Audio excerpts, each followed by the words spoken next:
It's a place that is hard to describe. You walk in it and you feel like you've stepped back 100 years. As soon as we drove in and saw the meadow down below, we were like, this is the place we want to be. Just kind of a magical moment.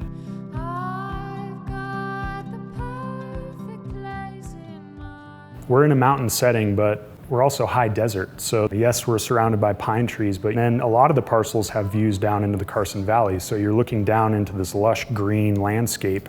It's really this merging of these multiple environments that's pretty inspiring.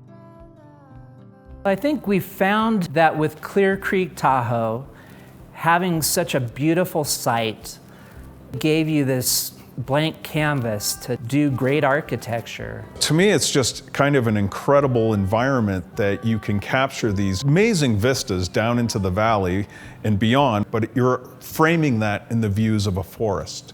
The majority of people that come to Clear Creek, it's very refreshing for them to see that it's such a big holding. I mean, we're 2,136 acres, but we're only going to have 384 homes on it. Sometimes they'll say, I want a property with a view on it. And I always have to say, well, what do you want to look at? Because there isn't a bad view in Clear Creek. You can see all the way to Mammoth from Clear Creek. Clear Creek has the benefit of having a very strong pool of local architects who have had a lot of experience working in a mountain environment.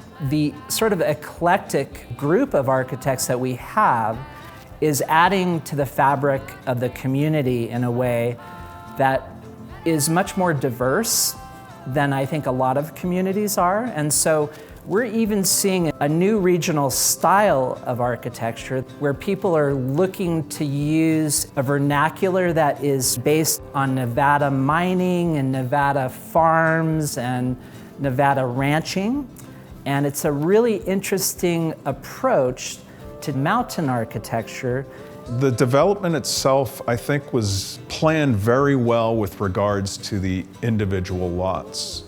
Even down to the cabin lots, where you were given enough area and coverage and access to really define a project. I think that's the success of Clear Creek, is we as architects are allowed to pursue a vision of many different avenues. But how do we take that into the next generation of great architecture? The best approach, which Clear Creek definitely takes on, is more a collaborative approach.